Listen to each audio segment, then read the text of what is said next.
ఇప్పుడు దేవుడు లేడు అని చెప్తే మీరందరూ కూడా మళ్ళీ ఇప్పుడు ఇవన్నీ చేస్తున్నారు. బ్రదర్, ఇప్పుడు ఇళయరాజా గారిని లోపలికి పొమ్మన్నోని నేను కాదు, ఆయన లోపలికి పోతే నేను కూడా లోపలికి వస్తా అన్నోని నేను కాదు.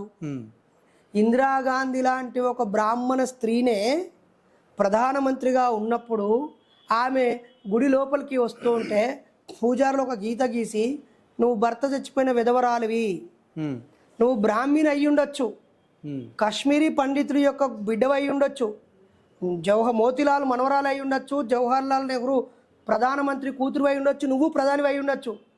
అకార్డింగ్ టు మన సనాతన ధర్మం ప్రకారంగా భర్త చచ్చిపోయిన విధవరాలివి, నువ్వు రాకూడదు అన్నారు. దీన్ని ఎలా చూస్తావు? కాబట్టి ఏ మతమైనా మహిళల్ని తీవ్రంగా అవమానించింది, అలాగే మనుషులను వేరు చేసింది. ఏ మతం కూడా మనుషులను ఐక్యం చేయటం లేదు. మతాలన్నీ ఫెయిల్ అయిపోయినాయి. ఇప్పుడు మతాలన్నీ ఒకటిగా ఉంటే ఏం చేయాలంటారు మీరు చెప్పండి. వాళ్ళు మతాన్ని కుటుంబానికి పరిమితం చేసుకోవాలి, ఇంటికి పరిమితం చేసుకోవాలి, గడప లోపలికి పరిమితం చేసుకోవాలి. బయటికి వచ్చాక ఆ దేశ పౌరుడిగా రావాలి.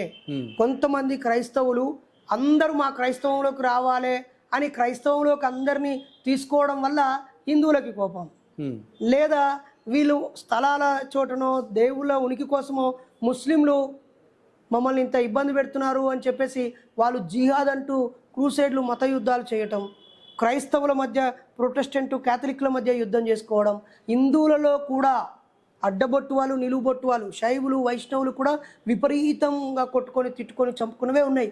అందుకే నాన్ వెజ్ దేవులు, వెజ్ దేవులు ఉంటారు. మీకు తెలుసో లేదో, మీకు కొన్ని చోట్ల శివాలయాలు ఎలా ఉంటాయో చూడండి, అలాగే విష్ణువు యొక్క అవతార ఆలయాలు ఎలా ఉంటాయో మీరు చూడండి.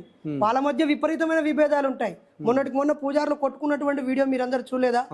గుడిలో మా ఆధిపత్యం కావాలని చంపుకున్న సందర్భాలు లేవా?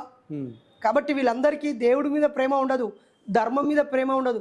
మా ధర్మం గొప్ప, మా దేవుడు గొప్ప అనేటువంటి సంకుచిత భావంలో కొట్టుకుపోతారు. అయినా అందులో నుంచి కూడా అవన్నీ వదిలేసి దైవం అబద్ధం అని చెప్పిన బ్రాహ్మణులను ఇంతమందిని చూపిస్తా. గోపరాజు రామస్వామి గారు కాదా? తిరుపతినేని రామస్వామి చౌదరి కాదా? యోగి వేమన రెడ్డి కాదా? శ్రీశ్రీ కాదా? ఇలా ఎంతమంది, ఇంత రాజా రామ్మోహన్ రాయ్ కాదా? టంగుటూరి వీరేశలింగం పంతులు కాదా? గురజాడ అప్పారావు గారు కాదా?